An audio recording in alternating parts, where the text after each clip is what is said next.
The fluorescent lights of St. Catherine's Hospital hummed their endless mechanical song, a sound that Jenny Morrison had grown so accustomed to over her 15 years as an intensive care nurse that she barely noticed it anymore. At 43, she was at the peak of her career, respected by colleagues, trusted by doctors, and known throughout the hospital's critical care unit as someone who never panicked, never faltered, and never gave up on a patient. The night of March 14th started like any other night shift. Jenny arrived at 7 in the evening, her dark hair pulled back in its usual neat bun, her scrubs crisp and clean, her stethoscope hanging around her neck like a familiar friend. She checked in with the day shift nurse, reviewed the charts of her assigned patients, and began her rounds with the methodical precision that had become second nature to her. Bed 7 housed Marcus Chen, a 62-year-old man recovering from a severe heart attack. He had been stable for 3 days, his vitals steady, his prognosis cautiously optimistic. Jenny checked on him at 8 o'clock, noting his heart rate, his blood pressure, his oxygen saturation. Everything looked normal. She smiled at him, adjusted his blanket, and told him to rest. Marcus smiled back weakly and thanked her, his voice tired but grateful. Jenny had 4 other patients that night, all requiring constant monitoring and frequent interventions. She moved between rooms with practiced efficiency, checking medications, adjusting IV drips, documenting changes in condition, responding to call buttons. The ICU was busy, but not overwhelming, the kind of shift where she felt in control, competent, doing the work she had trained for years to do. At 9:30, his monitor began to alarm. Jenny was at his bedside within seconds, her trained eyes scanning the information on the screen, her hands already reaching for him, checking his pulse, his breathing, his responsiveness. His heart rhythm had become erratic, dangerous. She called for help, initiated emergency protocols, administered medications according to established procedures. The crash team arrived within minutes.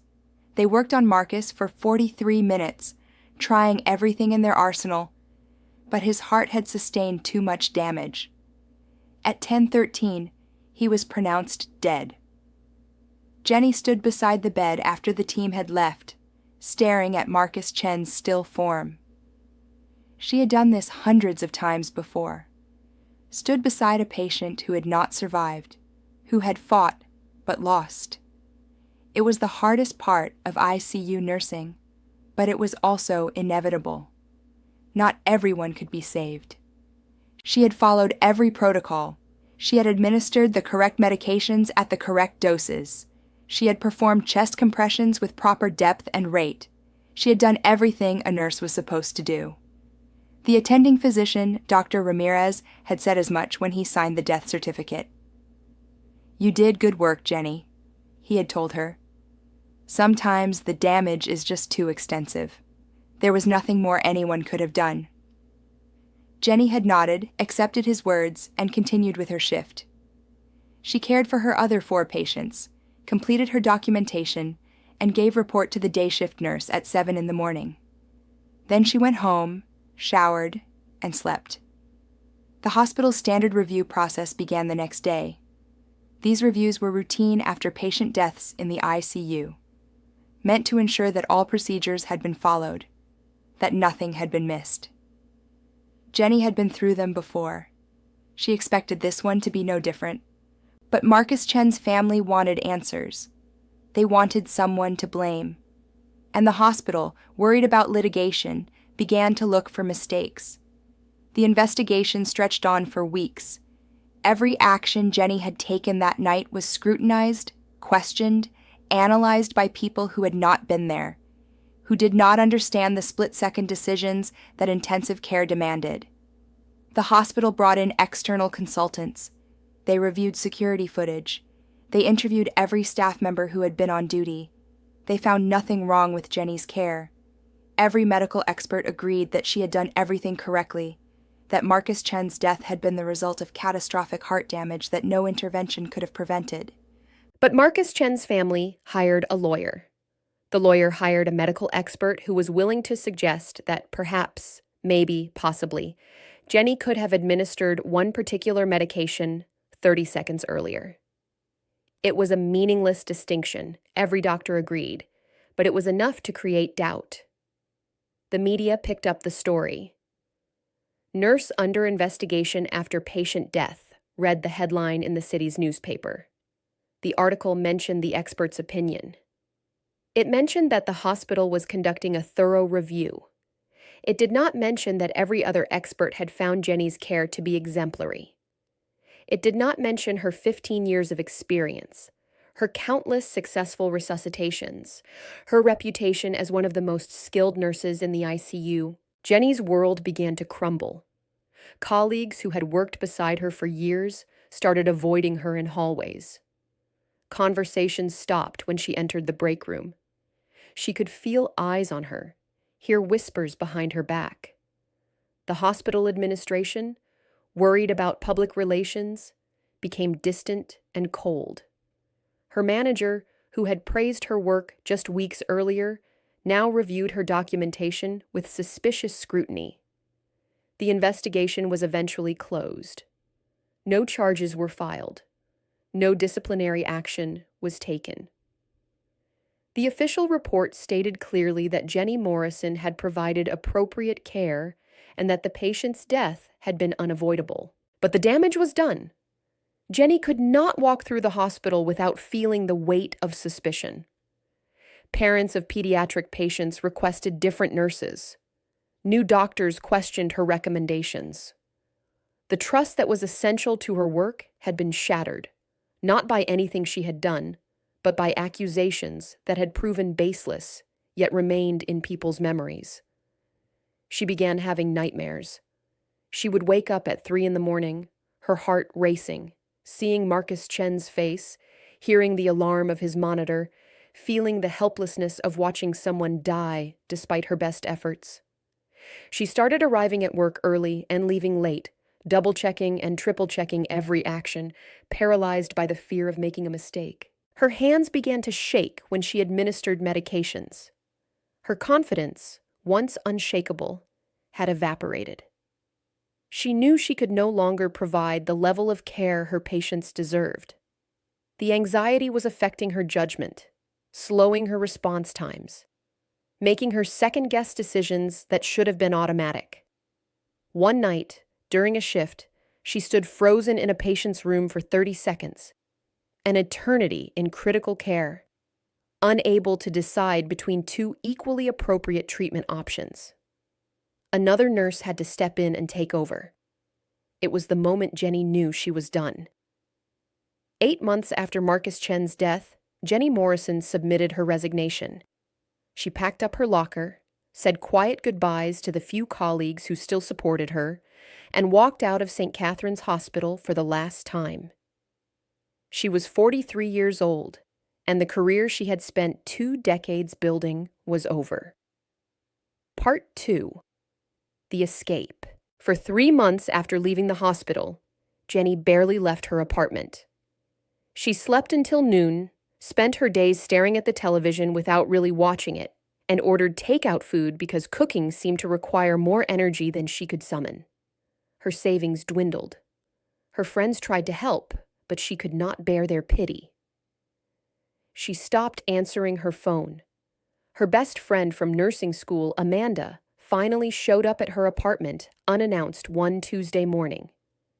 She knocked persistently until Jenny had no choice but to answer the door. "You look terrible," Amanda said bluntly, pushing past Jenny into the apartment.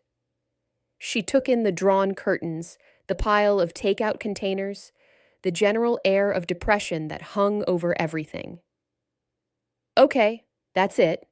You're getting in the shower, and then we're going for a walk." "Amanda, I don't care what you don't want to do.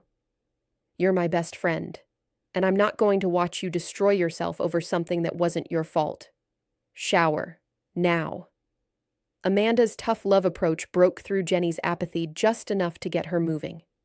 She showered for the first time in 3 days, put on clean clothes, and let Amanda drag her to a nearby park. They walked in silence for a while, Jenny squinting in the sunlight she had been avoiding for weeks. Finally, Amanda spoke. "You can't keep living like this, Jen.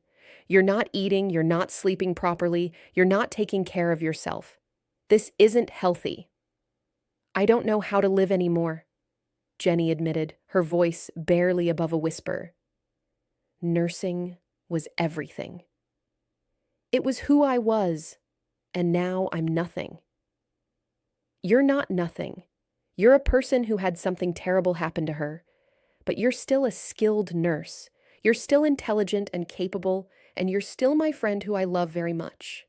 "I can't be a nurse anymore," Jenny said. "I can't go back to a hospital. Just thinking about it makes me feel like I can't breathe." "Then don't go back to a hospital," Amanda said practically. "Do something else. You're only 43. You have decades of life ahead of you. Find something new." It was the first time anyone had suggested that Jenny's life could be something other than nursing. The idea felt foreign, almost impossible, but it also felt like permission to stop trying to force herself back into a role that no longer fit. One morning, she woke up and realized that she was not really living anymore. She was just existing, letting the days pass by without purpose or meaning. Something had to change. She had always loved photography. As a child, she had received her first camera for her 10th birthday, a simple point-and-shoot that she had carried everywhere, documenting birthday parties and family vacations and the ordinary moments that seemed worth preserving. In nursing school, photography had been her escape from the stress of exams and clinical rotations. Over the years, it had remained a hobby, something she did on her days off, though her shifts at the hospital had left little time for it. Now, sitting in her apartment with nothing but time, Jenny began to think about photography, not as a hobby, but as a possibility. She could not be a nurse anymore. The thought of returning to a hospital, of having that level of responsibility for human life, filled her with anxiety that made her chest tight and her breathing shallow. But perhaps she could build a different kind of life, one that did not require her to carry the weight of life and death decisions. She started researching small towns, places far away from the city where she had been humiliated, where no one would know her story, where she could start fresh. She spent hours looking at real estate listings, at main streets and town squares and small storefronts. She imagined herself in these places, quiet and anonymous and free from her past. That was how she found Millbrook. Millbrook was a town of 8,000 people, located 3 hours north of the city, nestled in a valley between gentle hills that turned gold in the autumn and green in the spring. It had a main street lined with brick buildings from the 1920s, a town square with a gazebo and a fountain, 2 churches, 1 school, 3 restaurants, a library, a post office, and a handful of small shops. It also had a vacant storefront on Main Street, a narrow building with large windows and reasonable rent. The previous occupant had been a gift shop that had closed when its elderly owner retired. Jenny drove up to see it on a Wednesday in October, and the moment she stood in the empty space, sunlight streaming through the front windows, she could picture it. A photography studio, simple and modest. A place where she could take passport photos and baby portraits and high school senior pictures. She signed the lease the next day. Moving to Millbrook was like stepping into a different world. The pace of life was slower. People said hello to strangers on the street. The air smelled like grass and trees instead of exhaust fumes. Jenny rented a small apartment above a bakery. 3 rooms that were far smaller than her city apartment, but felt somehow more comfortable, more like a home. She spent 2 weeks preparing her studio. She painted the walls a soft cream color. She set up a simple backdrop for portraits. She arranged a small waiting area with comfortable chairs and magazines. She installed good lighting and organized her equipment with the same precision she had once used to arrange her nursing station. On a cold Monday in November, she opened Morrison Photography to the public. Business was slow at first.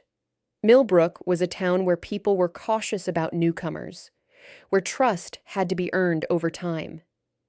Jenny did not mind. She needed time to rebuild herself, to remember how to interact with people without the underlying anxiety that someone was judging her, questioning her competence. Her first customer was a teenage girl who needed a passport photo for a school trip to Canada. Jenny took the photo, printed it according to the official specifications, and charged $15. The girl's mother paid, thanked her politely, and left. It was the simplest transaction imaginable, yet Jenny felt a small surge of satisfaction. She had completed a task. She had helped someone. It was a tiny success, but it was hers. Gradually, more customers came. Parents brought babies for their first portraits. High school seniors came for graduation photos. Local businesses needed headshots. Jenny approached each job with quiet professionalism, never pushing for elaborate packages or expensive prints, simply providing good work at fair prices. She discovered that she enjoyed photographing children most of all. They were unself-conscious, honest, full of energy and joy that was impossible to fake. She learned to be patient, to wait for the real smile instead of the forced one, to capture the moment when a baby discovered their own reflection, or when a toddler forgot about the camera and just played. The people of Millbrook began to accept her.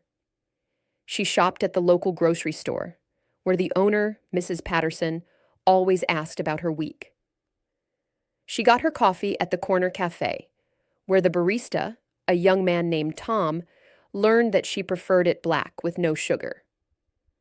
She joined the town library and spent her evenings reading in her apartment above the bakery, where the smell of fresh bread in the morning had become comforting and familiar. She made a few casual friends.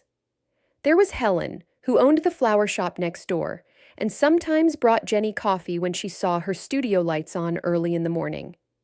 There was Pastor Matthews from the community church, who hired her to photograph the annual church picnic and always stopped to chat when he saw her on the street. There was Ruth, a retired school teacher who came in for passport photos before a trip to visit her daughter in Australia, and who afterward invited Jenny to join her book club. Years passed quietly.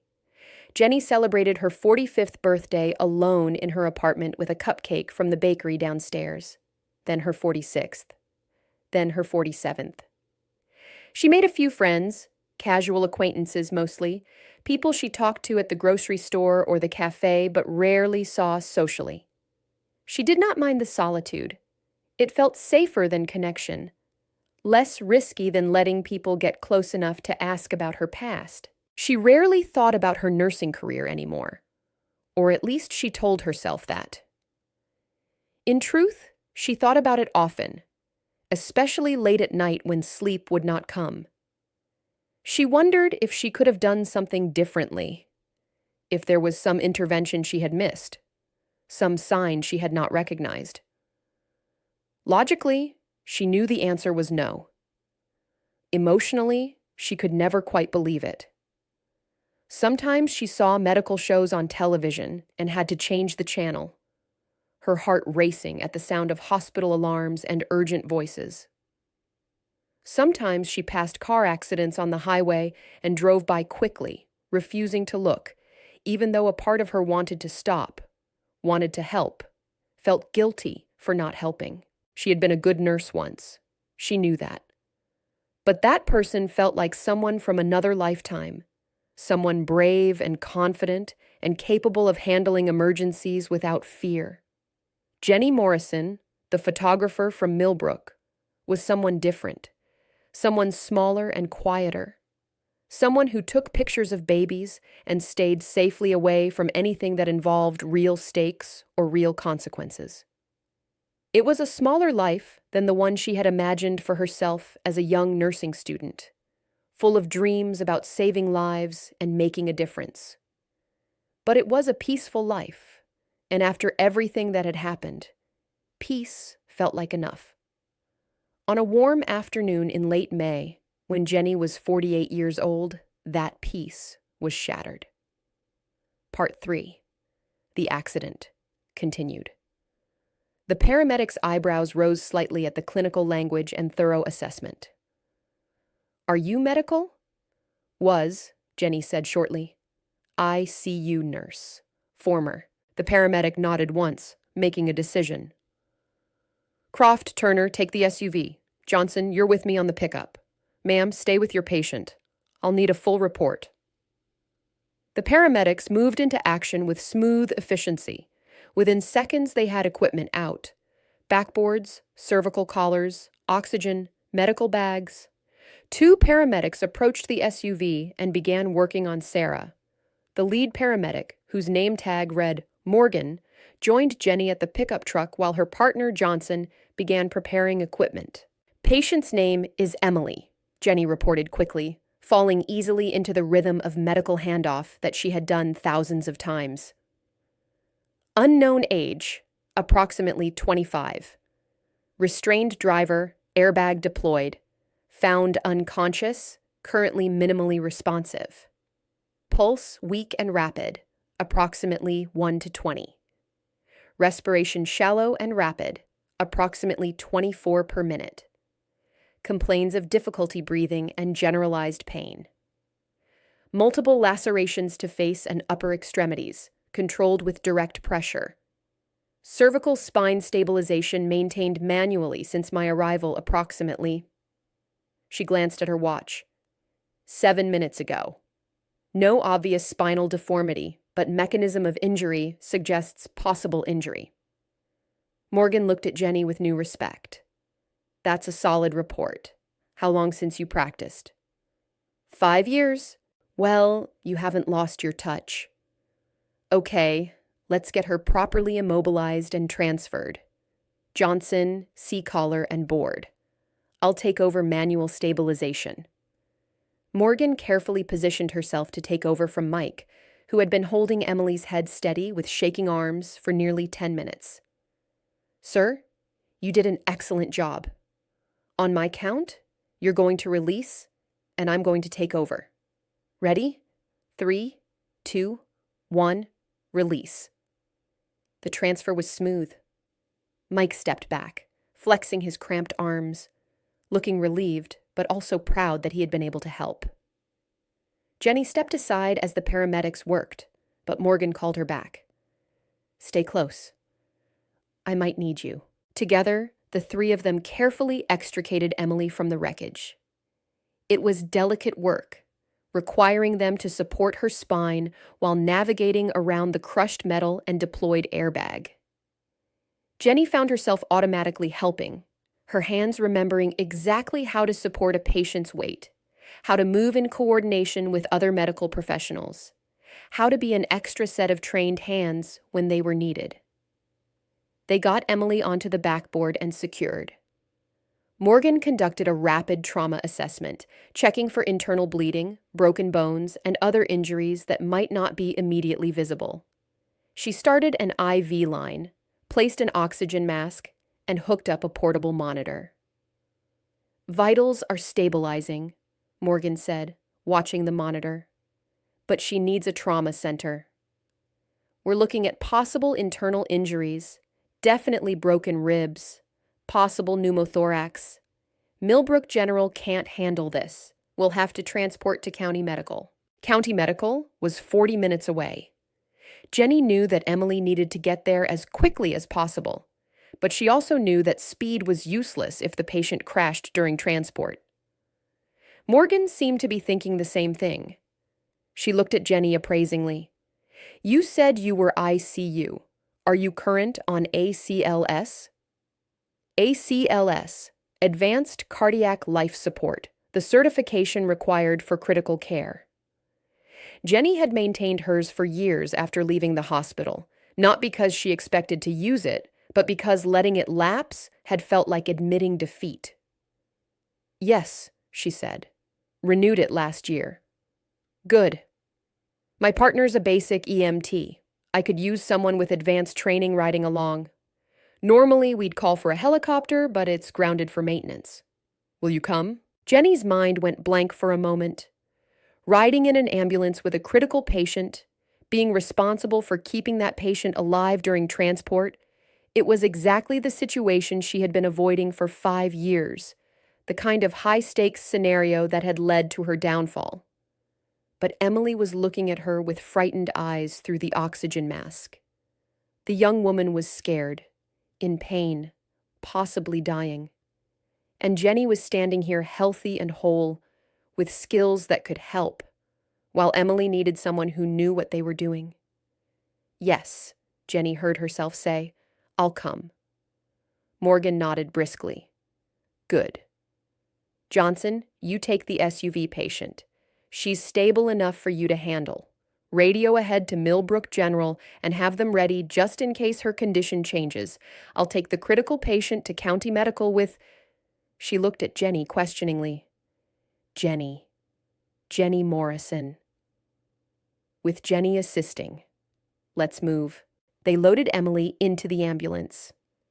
Jenny climbed in after her, finding herself in the familiar confined space of an emergency vehicle. The monitoring equipment beeped steadily. The smell of antiseptic and blood filled the air. For a moment, Jenny felt dizzy, overwhelmed by memories and fear. Then Morgan said, Sit there. Monitor her vitals. If anything changes, you tell me immediately. I'll be driving, but I can hear you through the intercom. Having a specific job to do helped. Jenny strapped into the seat next to Emily's stretcher and focused on the monitors showing heart rate, blood pressure, oxygen saturation. She placed her hand gently on Emily's arm, partly to monitor her, but partly to provide comfort. You're okay, Emily, Jenny said softly. We're going to the hospital now. It's going to be a bit of a drive, but you're in good hands. Just keep breathing for me. The ambulance pulled away from the scene with sirens wailing. Through the small windows, Jenny caught a glimpse of the crowd that had gathered, of the wreckage that was already being documented by police, of her studio just visible down the street, of the life she had built that suddenly felt very far away. The ambulance accelerated smoothly onto the highway, Morgan driving with practiced skill, balancing speed with the need to avoid jostling their critical patient.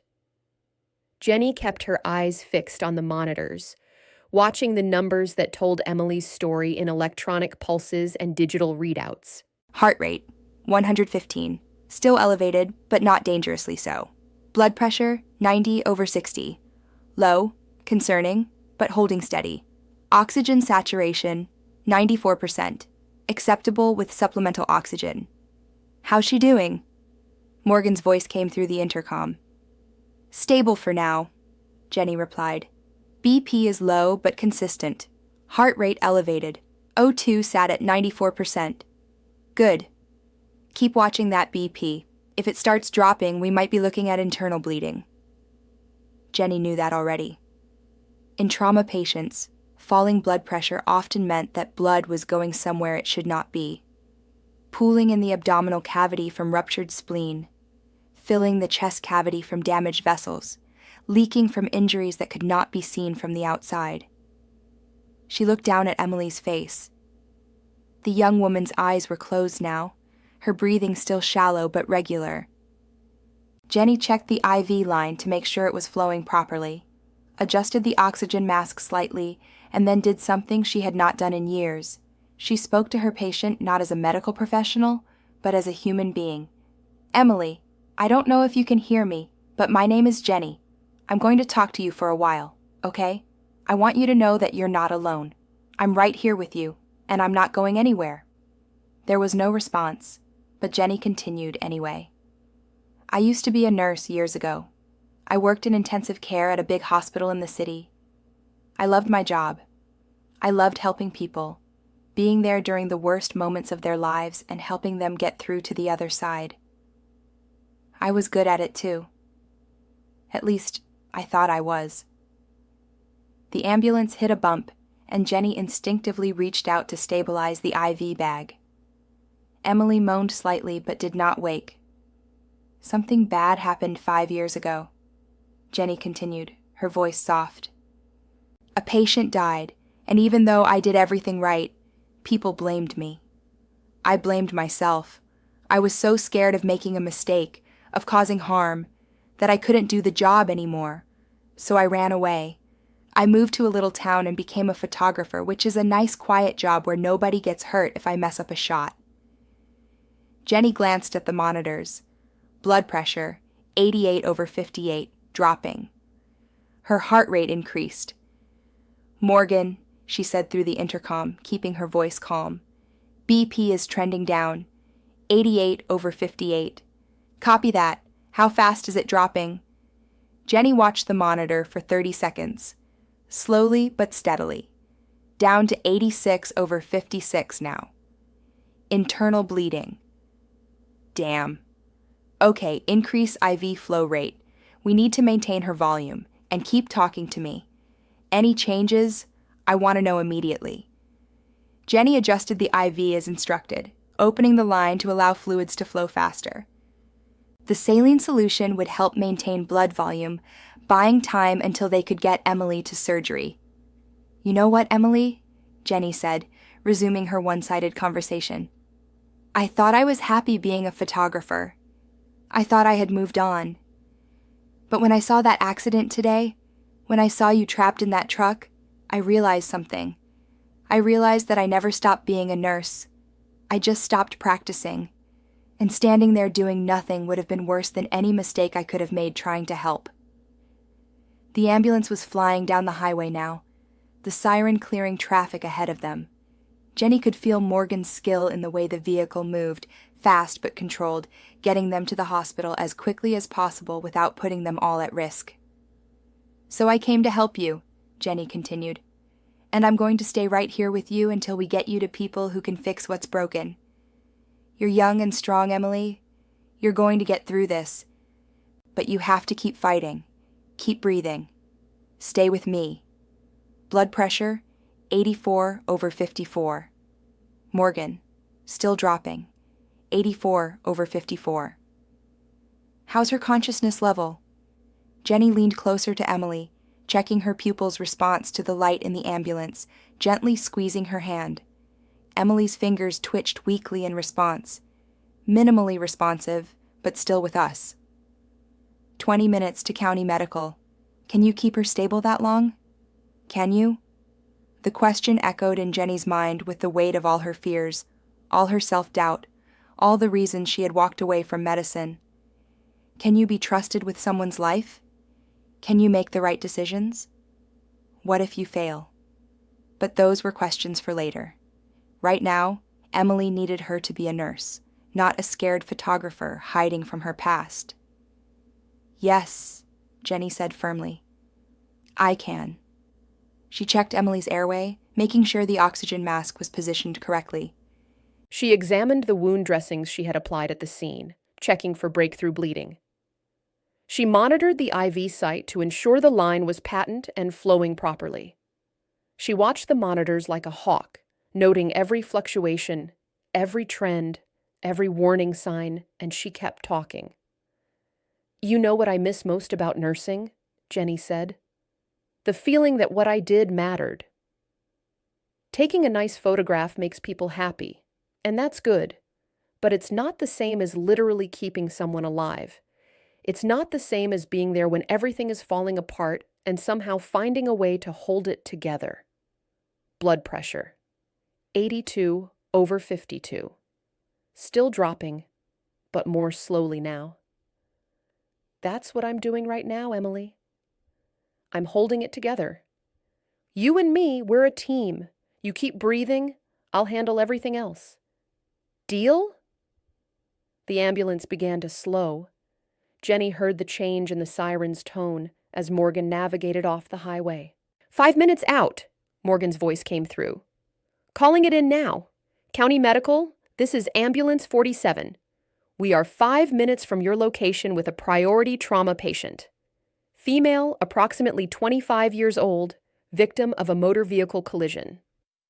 Currently altered mental status, hypotensive at 82/52, tachycardic at 118, respirations 26, and shallow.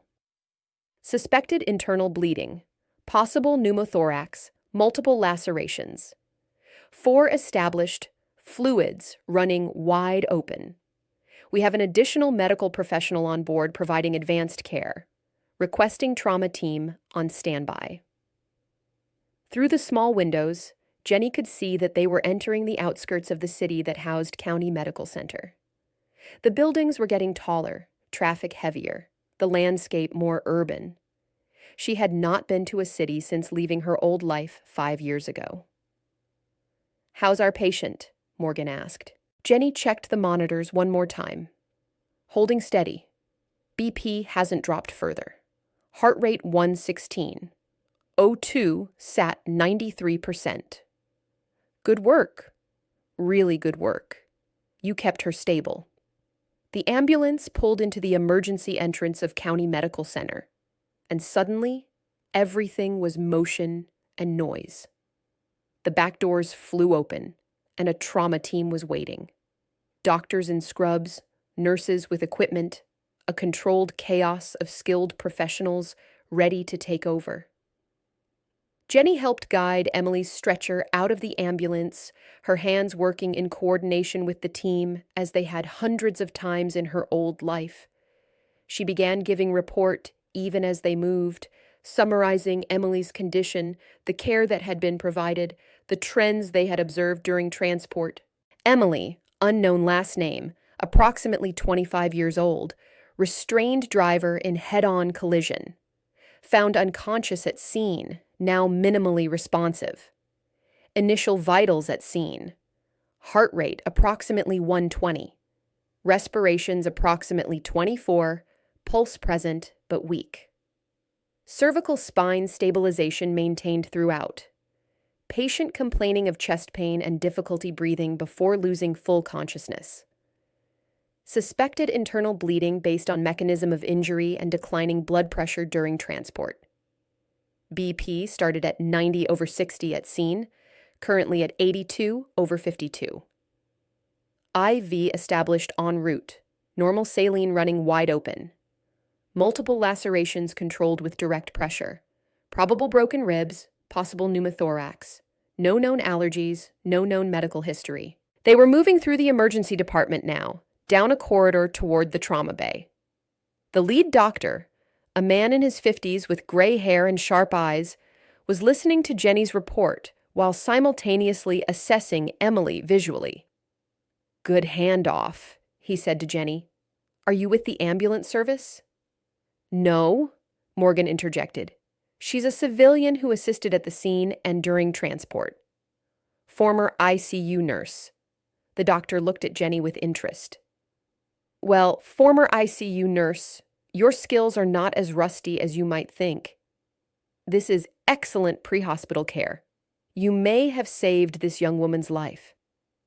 They reached the trauma bay, and suddenly there were 8 people surrounding Emily's stretcher, each with a specific role. Jenny stepped back, knowing she was no longer needed, that these professionals would take it from here. But as she moved toward the door, Emily's eyes opened suddenly, unfocused, but searching. Her hand reached out weakly. "Jenny," she whispered, barely audible over the noise of the trauma team. Jenny stepped back to the stretcher, taking Emily's hand gently. "I'm here, Emily. You're at the hospital now. These doctors are going to take care of you. You're going to be okay." "Thank you," Emily whispered. Then her eyes closed again, and the team was moving her from the ambulance stretcher to the hospital bed, connecting her to their monitors, beginning their rapid trauma assessment. Jenny left the trauma bay and found herself in the corridor outside, suddenly aware that she was shaking. The adrenaline that had kept her focused and functional for the past hour was wearing off, leaving her weak and unsteady. She leaned against the wall, breathing deeply, trying to process what had just happened. Morgan appeared beside her, carrying 2 paper cups of water from a nearby cooler. She handed one to Jenny. "First time back in action?" Morgan asked. Jenny nodded, not trusting her voice. "You did good work today. Really good. That woman's still alive because of you." "You don't know that," Jenny said automatically. "She might have been fine anyway. Or she might still." She couldn't finish the sentence. "She might," Morgan agreed. "But she's got a better chance because you were there and knew what to do. That's all any of us can do in this job. Give people the best chance we can." They stood in silence for a moment, drinking their water. Around them, the emergency department hummed with activity. Nurses moving between rooms, doctors consulting over charts, monitors beeping, overhead pages calling for various specialists. "Can I ask you something?" Morgan said. "Why did you leave? You're obviously skilled, obviously capable. What made you walk away from this?" Jenny considered not answering, but this woman had trusted her with a patient's life. She deserved honesty. "I had a patient die," Jenny said.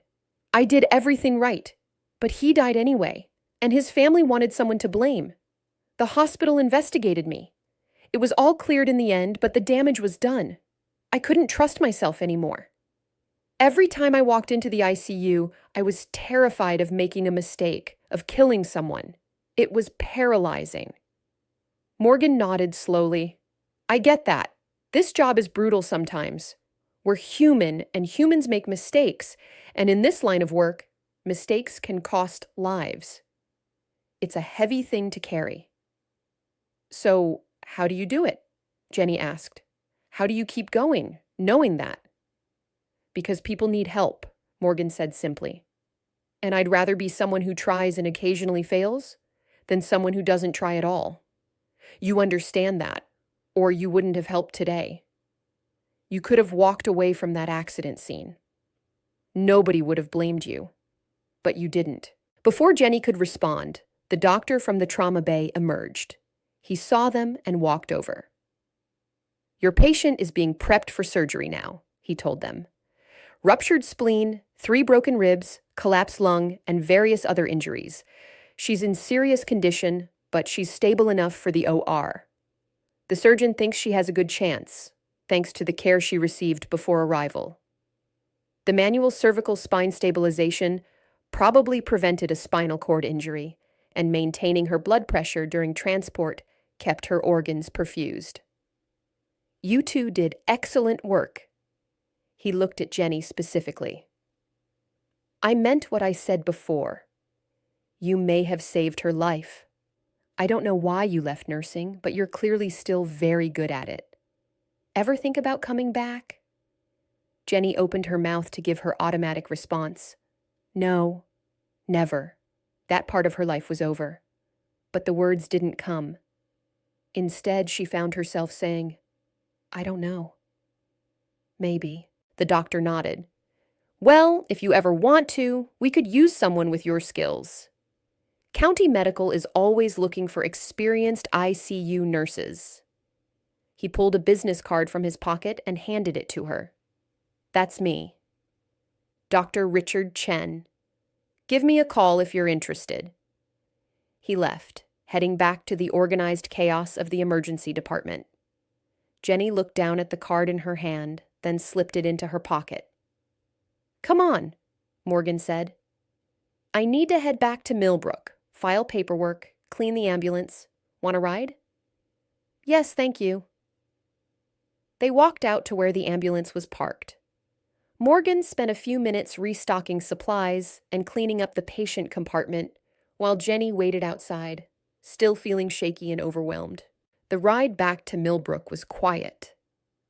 Morgan seemed to sense that Jenny needed time to think, so she drove without trying to make conversation. Jenny stared out the window, watching the landscape change from urban to suburban to rural, her mind replaying the events of the past 2 hours. She had helped someone. She had used her skills, made decisions, taken responsibility for a patient's life. And Emily was still alive, in surgery but with a good chance of recovery. More importantly, Jenny herself was okay. She had not panicked. She had not frozen. She had done what needed to be done, and she had done it well. The confidence she thought she had lost forever was not gone. It had just been buried under fear and self-doubt. As they re-entered Millbrook, Jenny saw that Main Street had been cleared. The damaged vehicles had been towed away. A few police cars remained, their officers taking statements and documenting the scene. Life was already returning to normal, the way it did in small towns, where people were resilient and practical and did not dwell on disaster longer than necessary. Morgan dropped her off in front of Morrison Photography. Jenny's purse was sitting on the sidewalk where she had dropped it, untouched. Someone had placed a brick on top of it to keep it from blowing away, a small kindness that made her smile. "Thanks for everything," Jenny said to Morgan. "Really?" "Thank you," Morgan replied. "It was good having skilled backup. If you ever want to volunteer with the ambulance service, we could use you. Just saying." Jenny retrieved her purse and walked to her studio. The door was still locked, her open sign still hanging in the window. Inside, everything was exactly as she had left it. Her camera on the counter, her appointment book open to today's date, her computer screen dark. She sat down in her chair and did nothing for several minutes, just breathing, just existing in the quiet space of her shop. Then she pulled out her phone and scrolled through her contacts until she found the number for Mrs. Patterson, her 10 o'clock appointment, who had rescheduled. "Mrs. Patterson." "Hi, it's Jenny from Morrison Photography. I just wanted to check in." "No, I'm fine, thank you for asking. I heard about the accident." "Oh, I see. News travels fast." "Well, actually, that's why I'm calling. I'm going to need to close the studio for the rest of the day. Would next Tuesday work for your passport photos?" "Perfect. Thank you for understanding. See you then." She made 2 more calls, rescheduling her afternoon appointment and calling Tom at the corner cafe to order soup and a sandwich for delivery. Then she sat back in her chair, closed her eyes, and allowed herself to feel everything she had been holding back: the fear, the exhilaration, the exhaustion, the pride, the grief for the nurse she had been and the photographer she had become. When the food arrived, she ate mechanically, not really tasting it. When she finished, she locked up the studio and walked upstairs to her apartment. She took a long, hot shower, washing away the smell of antiseptic and blood and fear. She put on comfortable clothes and made herself a cup of tea. Then she sat down at her small kitchen table and pulled out Dr. Chen's business card. She turned it over in her fingers, reading his name and title and phone number. County Medical Center, Department of Emergency Medicine. She thought about Emily and surgery, about Morgan's words, about the feeling of knowing exactly what to do in a crisis, about the weight of responsibility and the satisfaction of meeting it successfully. She thought about Marcus Chen, the patient who had died 5 years ago, the investigation that had followed, the accusations and whispers and judgments. She thought about how that one terrible experience had defined her life for 5 years, had driven every decision, had turned her into someone small and afraid. She thought about who she had been today: competent, decisive, effective. She thought about how it had felt to be a nurse again, even for just an hour. Jenny did not make any decisions that night. She did not call Dr. Chen. She did not apply for jobs. She simply allowed herself to consider the possibility that maybe, just maybe, her story was not over yet. Jenny opened her studio the next morning at 9 o'clock as usual. She had not slept well, her mind too full of images and emotions and questions, but she went through her morning routine with practiced precision, unlocking the door, turning on the lights, checking her email, preparing for the day's appointments. She had barely settled at her desk when the door chimed, and Tom from the corner cafe walked in carrying a large coffee and a paper bag. "Good morning," he said, setting both items on her counter. "Thought you might need this. Coffee, black, and a cinnamon roll from the bakery. On the house." Jenny looked at him in surprise. "Tom, you didn't have to—" "Everyone's talking about what you did yesterday," Tom interrupted. "The whole town knows." "You're a hero, Jenny." "I'm not a hero," Jenny said automatically. I did what anyone would have done." "No," Tom said seriously. "You did what a trained professional would do." Sarah Mitchell, that's the woman from the SUV, came into the cafe this morning. She's got some bruises and a sprained ankle, but she's okay. She wanted me to tell you thank you if I saw you. She said you were calm and in control and made her feel like everything was going to be okay, even though she was terrified. Jenny did not know what to say to that. She accepted the coffee and pastry with a quiet thank you, and Tom left with a wave. Over the next hour, 7 more people came into the studio. None of them had appointments. They came to thank her, to tell her they had heard what she had done, to say that Millbrook was lucky to have her. Mrs. Patterson came in person instead of calling, bringing a casserole because you must be exhausted, dear, and you need to eat. Jim, the man who had stayed with Sarah in the SUV, came to shake her hand.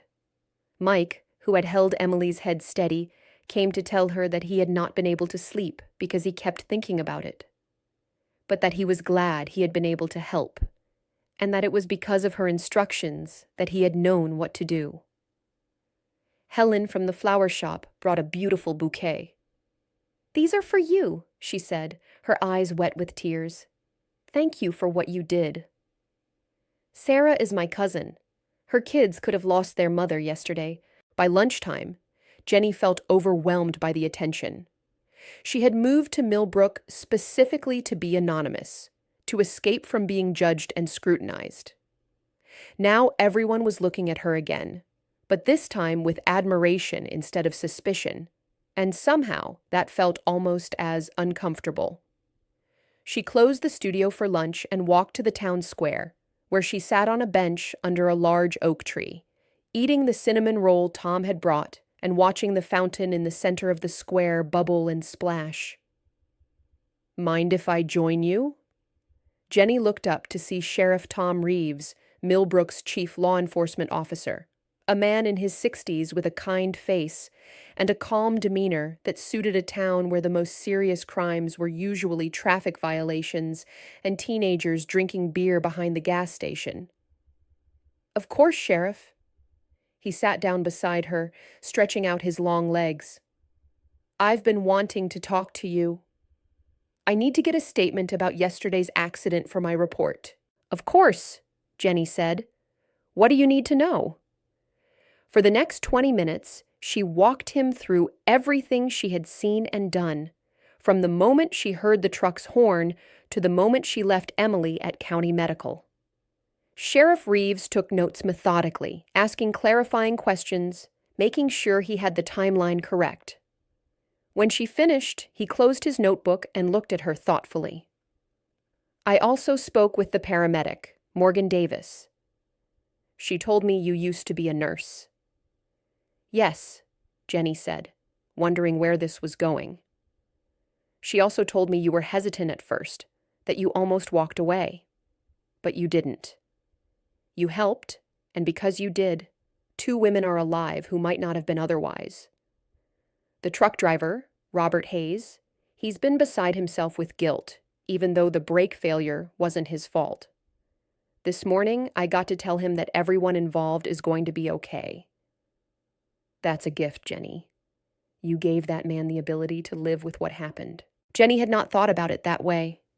She had been so focused on Emily and Sarah that she had not considered the truck driver, who had done nothing wrong but would have carried the weight of their deaths forever if they had died. "I want you to know," Sheriff Reeves continued, "that this town appreciates what you did, and I want you to know that if you ever need anything, you just ask. You're one of us now, really one of us. not just someone who lives here. After he left, Jenny sat on the bench for a long time, thinking about what he had said. One of us. For 5 years, she had lived in Millbrook, but never really belonged to it, had kept herself at a careful distance from real community. Now that distance had collapsed in the space of one emergency, and she was not sure how she felt about it. Her phone rang. The caller ID showed a number she did not recognize. Hello? Is this Jenny Morrison? A woman's voice, professional and businesslike. Yes, this is Jenny. Ms. Morrison, my name is Diana Foster. I'm a reporter with the County Herald. I'm writing a story about yesterday's accident on Main Street in Millbrook, and I understand you were instrumental in providing medical care at the scene. I'd love to interview you for the piece. Jenny's stomach dropped. A reporter, a news story. Exactly what she had been trying to avoid for 5 years. I'd rather not, Jenny said. I didn't do anything special. I just helped until the ambulance arrived. That's not what witnesses are saying, Diana Foster replied. I've spoken with several people who were there, and they all credit you with keeping the situation under control and very likely saving lives. It's a great human interest story, a former nurse who steps up in an emergency. Readers love this kind of thing. I'm sorry, Jenny said, trying to keep her voice polite but firm. I'm not comfortable being interviewed. I'm sure there are other people who can tell you about what happened. Can I ask why you left nursing? Was it burnout? A lot of medical professionals are leaving the field these days. The question felt invasive, presumptuous. Jenny felt anger rising in her chest. That's personal. Please don't contact me again about this. She ended the call and sat staring at her phone, her hands shaking. A news story. Her name in the paper, her face possibly in a photograph, her past potentially dredged up for public consumption. The thought made her feel sick. But another thought followed. What if the story was different this time? What if instead of being the nurse who was investigated for a patient's death, she could be the nurse who saved lives at an accident scene? What if this was a chance to rewrite the narrative that had defined her for so long? She pushed the thought away. It did not matter what the story was. She did not want to be in the news. She just wanted to live her quiet life in her small town and take her photographs and not be noticed. Jenny returned to her studio and tried to focus on work. She had editing to do, invoices to send, equipment to organize, but her concentration was broken. Every time the door chimed, she looked up nervously, half expecting another reporter. At 4 o'clock, her phone rang again. This time, it was Morgan Davis. Hi, Jenny, it's Morgan. I hope you don't mind me calling. I got your number from Sheriff Reeves. No, it's fine. Is everything okay? Yes. I just wanted to give you an update. I called County Medical this morning to check on Emily. She came through surgery well. She's in the ICU now, stable condition. They think she's going to make a full recovery, though it'll take time. Relief flooded through Jenny. That's wonderful news. Thank you for letting me know. There's something else, Morgan said. Emily's family is at the hospital. They asked me how to get in touch with you. They want to thank you personally. I didn't give them your number without asking first, but I have the mother's phone number if you'd like to call them. Jenny hesitated. Meeting the family felt like stepping further into something she was not sure she was ready for. But Emily had been her patient, even if only briefly. She deserved to know that the young woman was okay. Yes, Jenny said. I'd like to call them. Morgan gave her the number, and they said goodbye. Jenny stared at the digits written on her notepad. Then, before she could overthink it, she dialed. A woman answered on the second ring. Hello? Hi. Is this Emily's mother? My name is Jenny Morrison. I was told you wanted to speak with me. Oh, Jenny! The woman's voice broke with emotion. Yes, thank you so much for calling. I'm Carol, Emily's mom. I've been hoping to talk to you. The doctors told us that you helped Emily at the accident scene and rode with her in the ambulance. They said your care probably saved her life. I just did what I could, Jenny said. How is Emily doing? She's sleeping now, but she's going to be okay. They said she'll need to stay in the hospital for at least a week, maybe 2, and then months of recovery, but she's alive. She's alive because of you. Carol's voice dissolved into tears, and Jenny found her own eyes welling up. I'm so glad she's okay, Jenny managed to say. She's strong. I could tell that yesterday. They talked for a few more minutes. Carol told her about Emily, about how she was a kindergarten teacher, how she was engaged to be married in October, how she loved children and animals, and had just bought her first house. She told Jenny about the moment when the police came to her door to tell her about the accident, about the terror of rushing to the hospital, not knowing if her daughter was alive or dead, about the relief when the doctors said Emily would survive. I don't know how to thank you, Carol said. You're an angel. You were in the right place at the right time, and you saved my daughter. After the call ended, Jenny sat in her studio as the afternoon light faded, thinking about Emily, the kindergarten teacher, about the children who would have lost a teacher they loved, about the fiancé who would have lost his future wife, about Carol who would have lost her daughter. She thought about Marcus Chen, about his family who had lost him, about how no amount of skill or knowledge or effort had been able to save him.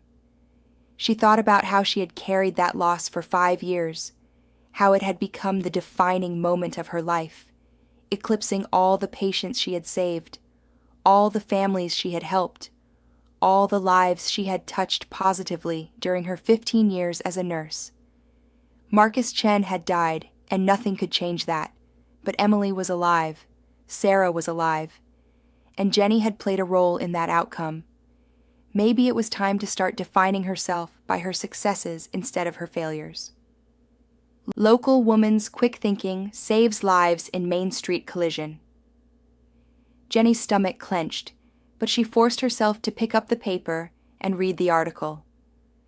The reporter, Diana Foster, had written the story without Jenny's interview. Instead, she had spoken to witnesses, to Sheriff Reeves, to Morgan Davis, and to Sarah Mitchell. The article described the accident, the chaos that followed, and how a local photographer had revealed herself to be a former intensive care nurse and had taken charge of the scene with professional skill and calm authority. The article was complimentary, even glowing. It quoted Sarah saying, "I was terrified and in pain, but Jenny made me feel like everything was going to be okay." She knew exactly what to do. It quoted Mike saying, "She told me how to help, and I followed her instructions exactly. I felt like we were a team." Toward the end, the article noted that Jenny Morrison had declined to be interviewed, but included a quote from Sheriff Reeves. "Sometimes the real heroes are the people who don't want recognition. Ms. Morrison saw people in trouble and used her training to help them, expecting nothing in return. That's the kind of person we're proud to have in Millbrook."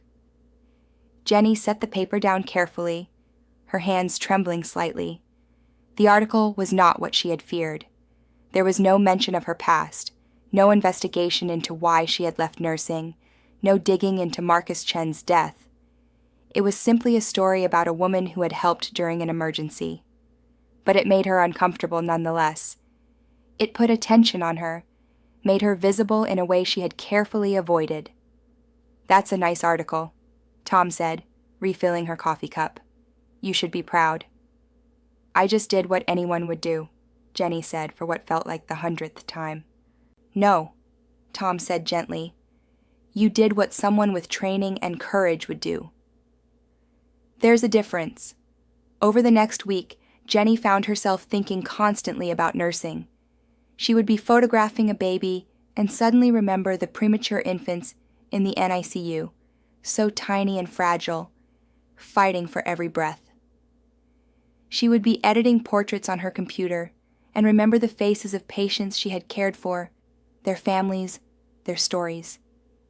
She thought about the adrenaline rush of emergency situations, the satisfaction of successfully managing a crisis, the deep meaning that came from work that literally mattered life and death. She thought about how small her photography business felt in comparison, how safe and limited and ultimately inconsequential. But she also remembered the fear, the investigation, the whispers, the crushing anxiety of wondering if every decision might be wrong, if every patient might die, and she would be blamed. The nightmares that had haunted her for months after leaving St. Catherine's Hospital. Could she go back to that? Did she want to? She pulled Dr. Chen's business card from her wallet, where she had kept it since the day of the accident.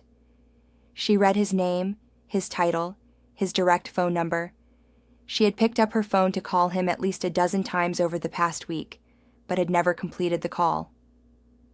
On Thursday evening, Jenny closed her studio early and drove to County Medical Center. She parked in the visitor's lot and sat in her car, staring up at the large hospital building. Lights glowed in hundreds of windows. Behind those windows, nurses were checking vital signs, administering medications, monitoring patients, saving lives. She got out of the car and walked inside. The hospital lobby was busy with visitors coming and going. Jenny found the information desk and asked for Emily's room number. The volunteer, an elderly woman with kind eyes, looked it up on her computer. Room 412, 4th floor ICU. But visiting hours end at 8 o'clock, so you don't have much time. Jenny took the elevator to the 4th floor.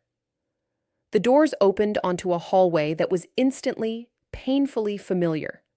The smell of antiseptic and floor wax, the sound of monitors beeping and ventilators hissing, the purposeful movement of nurses between rooms. She found room 412 and knocked softly on the doorframe.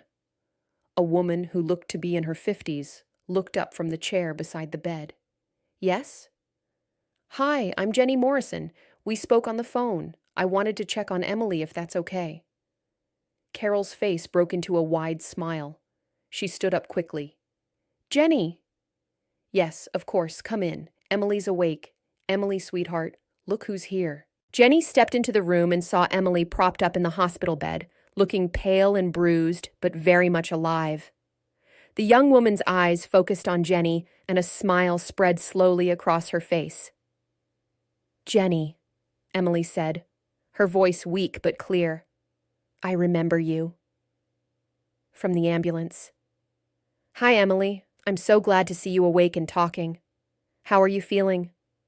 Sore. Everything hurts. But the doctors say I'm going to be okay. Thanks to you. Jenny moved closer to the bed. You're going to be okay because you're strong and you fought hard, and because you had a good surgical team. I just kept you stable until they could take over. Mom told me what you did, Emily said. How you stayed with me in the truck and in the ambulance. How you knew exactly what to do. Were you really a nurse? I was, Jenny said. A long time ago. Why did you stop? It was such a simple question, asked with genuine curiosity, no judgment or accusation. Jenny found herself answering honestly. Something bad happened. A patient died, and even though I did everything right, I couldn't forgive myself for it. I was too afraid to keep going. Emily was quiet for a moment, processing this. Then she said, But you helped me. You weren't too afraid to do that. No, Jenny admitted. I wasn't. When I saw you needed help, something just took over. The training, the instincts, they were still there. Then maybe you should be a nurse again, Emily said simply, because you're really good at it. Out of the mouths of kindergarten teachers, Jenny thought with a small smile. She stayed for another 15 minutes, talking with Emily and Carol, learning more about Emily's life and her recovery plan. Emily told her about her fiancé, David, who had been at work when the accident happened and had rushed to the hospital as soon as he heard. She told her about her kindergarten class and how her teaching assistant was covering for her. and how the kids had all made get-well cards that covered one entire wall of her hospital room. They drew pictures of me with broken bones and bandages, Emily said with a laugh that turned into a wince. It's actually pretty funny. 5-year-olds have a very literal interpretation of injury. When visiting hours ended, Carol walked Jenny to the elevator. "Thank you for coming," Carol said. "It means a lot to Emily. And to me. I know you said you just did what anyone would do, but that's not true. Most people would have been too scared or wouldn't have known what to do. You made a difference. You made all the difference." Jenny rode the elevator down in silence, Carol's words echoing in her mind. At the lobby level, instead of heading toward the exit, she found herself turning down a different corridor, following signs that read, "Emergency Department." She stood at the entrance to the ED, watching through the glass doors, as nurses and doctors moved purposefully between trauma bays and examination rooms. A paramedic crew wheeled in a patient on a stretcher. A doctor called out orders. A nurse moved quickly to start an IV line. It was organized chaos, the kind of environment where seconds mattered and knowledge meant the difference between life and death. It was terrifying and exhausting and vitally important. Jenny missed it with an ache that felt physical. She pulled out her phone and, before she could second-guess herself, dialed the number on Dr. Chen's card. It rang 4 times. She was about to hang up when a familiar voice answered. "Dr. Chen. Dr. Chen, this is Jenny Morrison. I don't know if you remember me. The nurse who helped at the Millbrook accident last week. Of course I remember. I was hoping you'd call." Jenny took a breath. "I wanted to ask, is your offer still open about coming back to nursing?" "Absolutely. Are you interested?" I think I might be. But I need to be honest with you. I left nursing 5 years ago after a really difficult experience. I've been away from it for a long time. I'm not sure I'm ready to jump back into the ICU or the ED. "Tell me about your experience," Dr. Chen said. So Jenny did. Standing in the hospital corridor, she told him about Marcus Chen, no relation, she noted. About the investigation, about the accusations and the media attention and the crushing anxiety that had driven her from nursing. She told him about the nightmares and the fear and the 5 years spent hiding in a small town taking photographs of babies. When she finished, Dr. Chen was quiet for a moment. Then he said, "Jenny, I've been practicing emergency medicine for 30 years. In that time, I've seen good doctors and nurses driven out of the profession by single traumatic events, by lawsuits, by accusations, by the weight of responsibility that this work carries. It's a tragedy every time it happens, because we lose skilled professionals who could have saved countless lives over the remainder of their careers." "But what if it happens again?" Jenny asked. "What if I freeze up? What if I make a mistake that costs someone their life?" "Those are the questions every medical professional asks themselves at some point," Dr. Chen replied. "The difference between good healthcare workers and bad ones isn't that good ones never make mistakes. It's that good ones learn from their mistakes, take reasonable precautions, and keep trying to do better. From what I saw last week, you're one of the good ones." "I don't know if I can handle the stress of the ED or ICU again," Jenny admitted. "Then don't start there. County Medical has other departments. We have a medical surgical floor, a pediatric unit, an outpatient clinic. You could ease back in somewhere with lower acuity while you rebuild your confidence. The ED will always be here if you decide you want to come back to it eventually." Jenny felt something loosen in her chest, a tension she had not realized she was carrying. That might work. Can I think about it?" "Take all the time you need. When you're ready, call me back and we'll set up a formal interview. But Jenny, Don't wait 5 more years. Medicine needs people like you. After they hung up, Jenny walked out to her car and sat behind the wheel for a long time, not starting the engine, just thinking. She thought about the past 5 years in Millbrook, the quiet safety of her photography studio, the simple pleasure of capturing moments of joy and innocence. She thought about the future she had imagined for herself when she first moved there. Growing old as the town's photographer, eventually retiring, living a peaceful life without drama or stress or the weight of life and death decisions. It had seemed like enough. For a long time, it had been enough. But now she knew it was not enough anymore. The accident on Main Street had awakened something in her that she could not put back to sleep.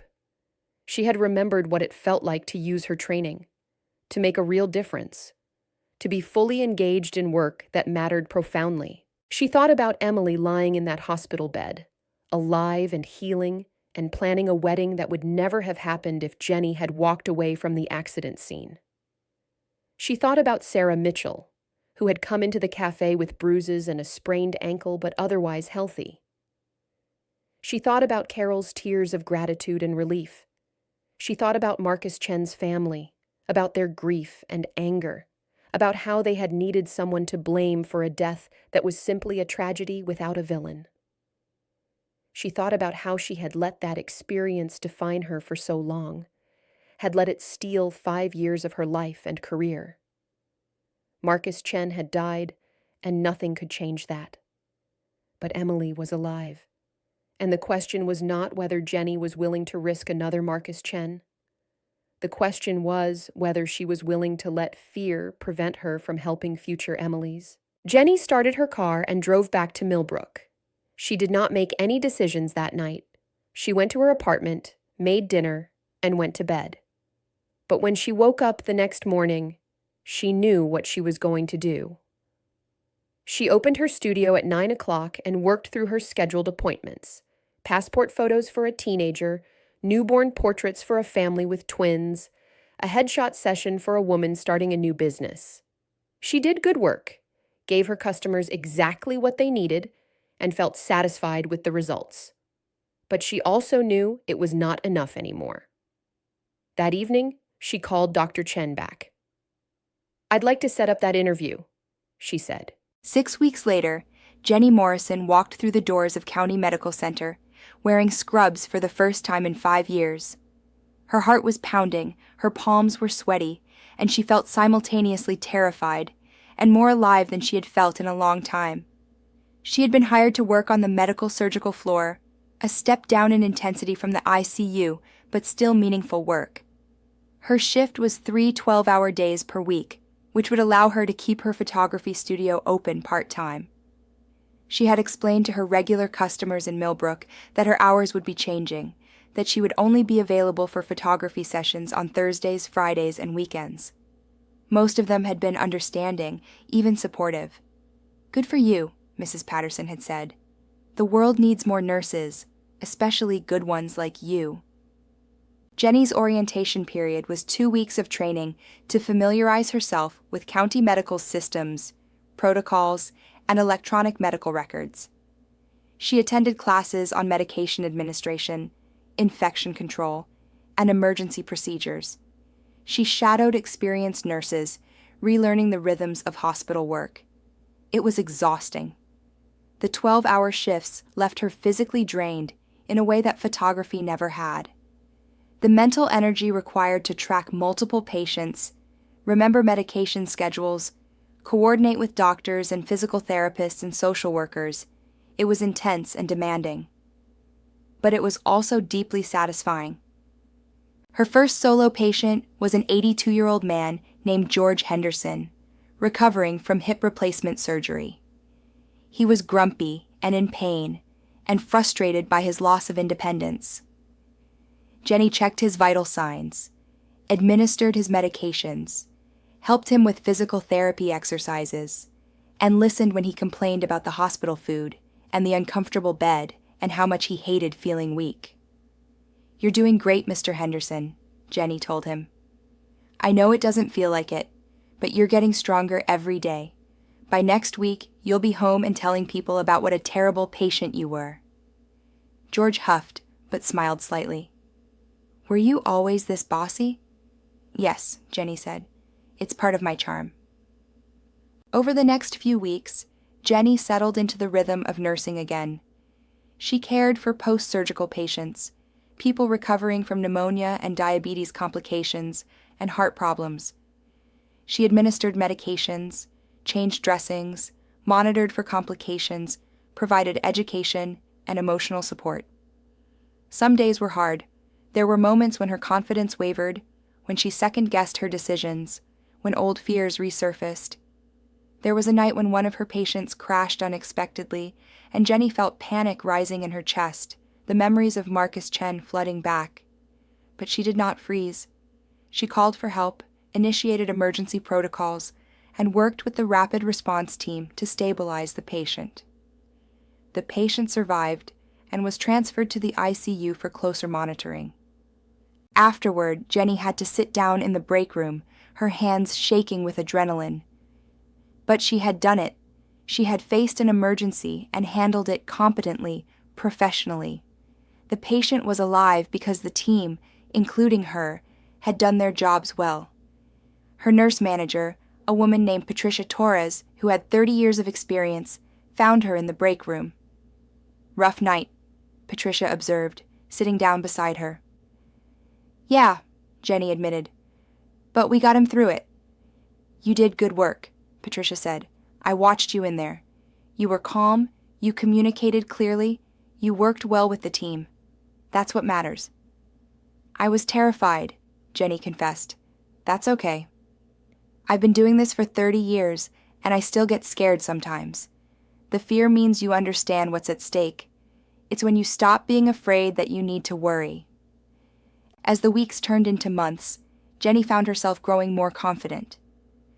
The skills that she had thought were rusty came back smoothly, like muscle memory. The medical knowledge she had worried about being outdated was mostly still current, and what had changed, she learned quickly. She still maintained her photography studio on a limited schedule. On Thursday and Friday mornings, and on Saturdays, she photographed babies and families and high school seniors. But the studio felt different now. It was a pleasant side project, a creative outlet, but not her identity anymore. Her identity was nurse again, and this time, she was not going to let fear take that away from her. One afternoon in October, Jenny was charting notes at the nurse's station when Patricia approached her with a thoughtful expression. "Jenny, can we talk in my office?" Jenny's stomach clenched. Was something wrong? Had she made a mistake? But Patricia's tone was not concerned, just serious. In the office, Patricia gestured for Jenny to sit. "I've been really impressed with your work over the past few months. You're skilled, you're conscientious, and the patients love you. Several of them have specifically mentioned you in their satisfaction surveys." "Thank you," Jenny said cautiously. "I wanted to talk to you about your long-term goals." "You came back to nursing on the med-surg floor because you wanted to ease back in, rebuild your confidence. Do you feel like you've accomplished that?" Jenny thought about it honestly.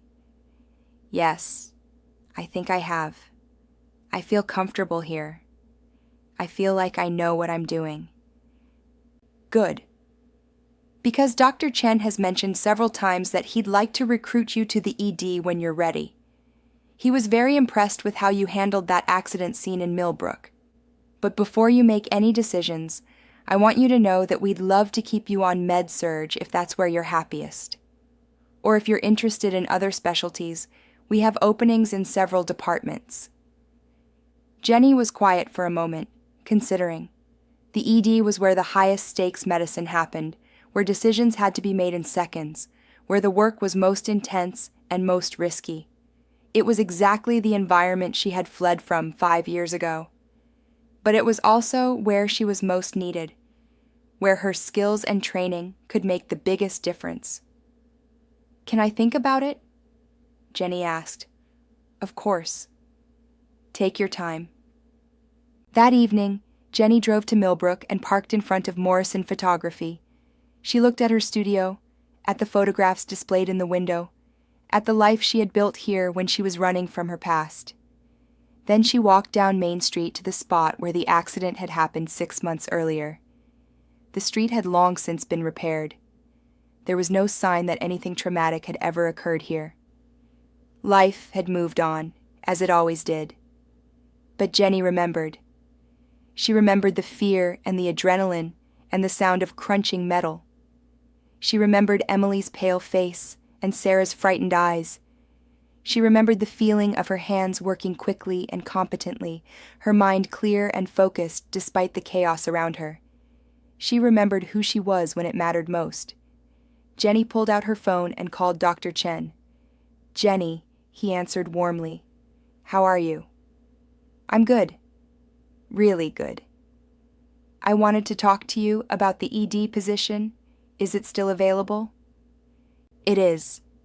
Are you interested?" Jenny took a deep breath. "Yes, I think I'm ready." 18 months after the accident on Main Street, Jenny Morrison stood in the break room of County Medical Center's emergency department, pouring herself a cup of coffee during a brief lull in what had been a hectic shift. She was 49 years old now, her dark hair showing a few more gray streaks, her face showing lines that spoke of both stress and satisfaction. The transition to emergency nursing had not been easy. The first few months had been brutal. 12-hour shifts that felt like marathons, the constant decision-making, the split-second judgments that could mean the difference between life and death. There had been nights when she had driven home questioning whether she had made the right choice, whether she was really cut out for this level of intensity. But there had also been moments of profound satisfaction. The patient whose heart she had helped restart. The child with a severe asthma attack who had recovered because of quick intervention. The elderly woman with a stroke who had received clot-busting medication within the critical window because Jenny had recognized the symptoms immediately. She had learned to trust herself again. Not blindly, not arrogantly, but with the quiet confidence that came from knowing she was well-trained, experienced, and capable of making good decisions even under pressure. "Jenny, we've got an ambulance coming in hot," called out Dr. Chen, who had become not just her supervisor, but also a mentor and friend. Multi-vehicle accident on Highway 12. ETA 3 minutes. 2 critical patients. You're with me on this one. Jenny set down her coffee and moved quickly toward the trauma bay, her mind already shifting into emergency mode. She checked that all the necessary equipment was ready, that the crash cart was accessible, that everything was in its place. The ambulance arrived with sirens wailing. The paramedics rushed in with their patient, a teenage boy, unconscious, with obvious head trauma. Jenny recognized the lead paramedic immediately. "Morgan," she said with a nod. "Jenny," Morgan replied, a brief smile crossing her face even in the midst of the emergency. 16-year-old male, passenger in a vehicle that was hit by a drunk driver. Loss of consciousness at scene, GCS of 8. Vitals are... She continued with the report as they transferred the patient to the hospital bed. Jenny worked alongside Dr. Chen and the rest of the trauma team with smooth efficiency. She had done this hundreds of times now, and the fear that had once paralyzed her was gone. There was still adrenaline, still intensity, but no longer the crushing anxiety that she would fail, that she would be blamed, that one mistake would destroy everything. The boy stabilized after 20 minutes of intense work. He would need surgery, but he would survive. As the surgical team wheeled him away, Jenny allowed herself a moment of satisfaction. "Good work, everyone," Dr. Chen said to the team. Then, to Jenny specifically, "Excellent assessment on that potential spinal injury. You caught something I almost missed." Later, during her break, Jenny sat in the hospital cafeteria with a sandwich she was too tired to eat. Her phone buzzed with a text message. It was from Emily. "Hi, Jenny. Just wanted to let you know that David and I are expecting. Baby due in March. We're so excited. Hope you're doing well. You should visit soon." Jenny smiled and texted back, "Congratulations." Emily had made a complete recovery from her injuries and had gotten married the previous year. Jenny had been invited to the wedding, a beautiful ceremony in Millbrook's town square. Sitting in the audience, watching Emily walk down the aisle healthy and radiant, Jenny had felt a profound sense of gratitude that she had been there that day on Main Street, that she had not walked away, that she had chosen to help. Her phone buzzed again. This time it was from Morgan Davis. "Good to work with you again today. Coffee sometime next week?" Morgan had become a friend over the past year and a half. They met regularly for coffee, comparing notes on difficult cases, supporting each other through the emotional toll that emergency medicine could take. Morgan had been through her own trauma years earlier, a patient who had died despite her best efforts, a family who had threatened to sue. She understood what Jenny had been through in a way that few others could. "Sounds great," Jenny texted back. "Tuesday morning?" As Jenny finished her break and prepared to return to the ED for the second half of her shift, she thought about how different her life was now compared to 2 years ago. The photography studio in Millbrook was still open, but only on weekends now, and she had hired a part-time assistant to help manage it. She had kept her apartment above the bakery as a retreat, a place to go when she needed quiet and distance from the intensity of hospital work.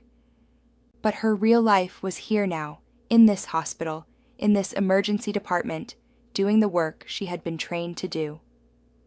The rest of her shift was busy, but manageable. She treated a construction worker with a broken arm, a child with a severe allergic reaction, an elderly woman with pneumonia, a college student with alcohol poisoning. She worked efficiently, compassionately, competently. At the end of her shift, as she was changing out of her scrubs, Patricia Torres appeared in the locker room. "Jenny, do you have a minute?" "Of course," Patricia smiled. "I wanted to tell you before it becomes official. Dr. Chen and I have been talking, and we'd like to offer you a position as a clinical educator. You'd still work in the ED part-time, but you'd also be responsible for training new nurses, particularly those who are coming back to the profession after time away. We've had several nurses reach out recently who left because of burnout or traumatic experiences, and they're interested in returning but don't know how. We think you'd be perfect to mentor them." Jenny felt a surge of emotion. Yes, I'd be honored. You've been through something that a lot of healthcare workers go through but don't talk about," Patricia continued. "The trauma of losing a patient, the fear of making mistakes, the anxiety that drives people away from a profession they love. But you found your way back. You rebuilt your confidence. That's valuable experience, and we want you to share it with others." After Patricia left, Jenny sat on the bench in the locker room for a few moments, processing the offer. A clinical educator, a mentor to nurses who were struggling with the same fears and doubts that had nearly destroyed her. It felt like a full circle, like redemption not just for herself, but for everyone who had ever left medicine, because one bad experience had made them question everything they knew. On a warm spring afternoon, Jenny Morrison stood in front of a group of 15 nurses in a conference room at County Medical Center. They were all returning to practice after extended absences. Some had taken time off to raise children, some had left because of burnout, and some, like Jenny herself, had been driven away by traumatic experiences.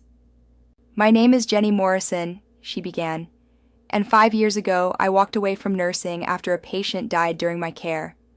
I was investigated, cleared of any wrongdoing, but the emotional damage was done. I spent the next 5 years hiding from my profession, convinced that I could never be a nurse again." She paused, looking at the faces around the room. She saw recognition in their eyes, understanding, the relief of knowing they were not alone. But then something happened that changed everything. I witnessed an accident, and people needed help.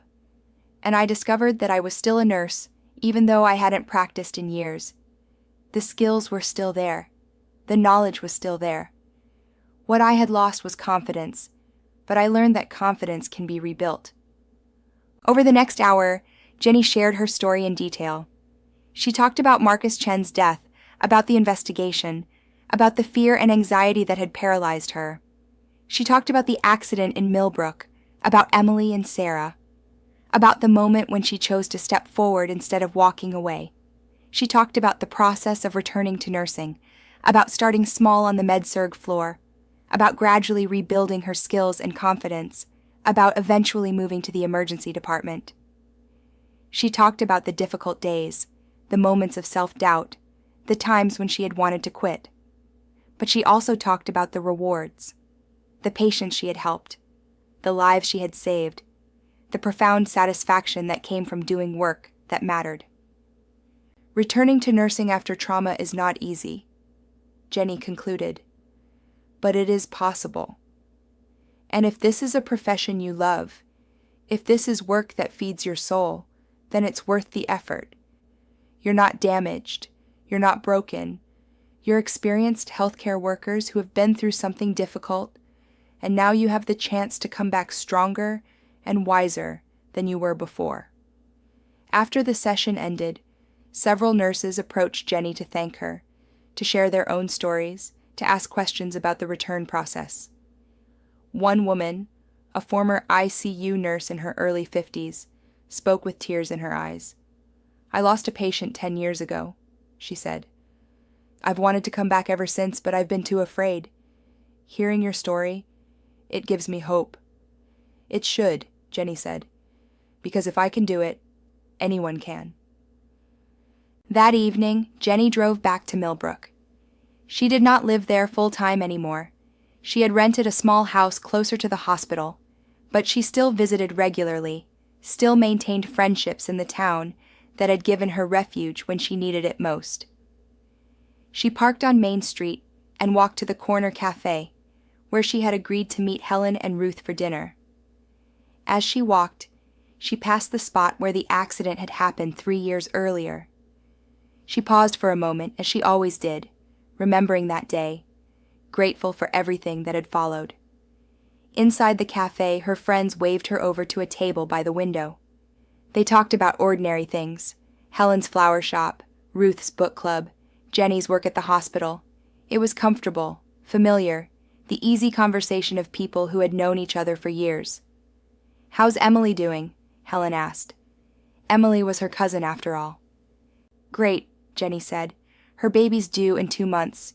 She's excited and terrified in equal measure." "You'll have to take the baby's first photos," Ruth suggested. Jenny smiled. "I already told her I would." After dinner, as Jenny drove home, she thought about the journey she had taken over the past few years. From the broken, fearful woman who had hidden in Millbrook to the confident emergency nurse who was now mentoring others through their own returns to practice. She thought about Marcus Chen and how his death had nearly destroyed her. She thought about Emily and Sarah and the countless other patients she had cared for since returning to nursing. She thought about the people she would help tomorrow, and the day after that, and for all the years to come. Jenny Morrison was 50 years old. She was a nurse, a photographer, a mentor, a friend.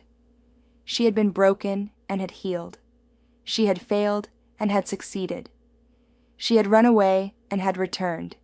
And she was exactly where she was supposed to be. If this story touched you, don't forget to like, comment, and subscribe. We'd love to hear what inspired you the most. And where in the world are you watching from? Let us know below.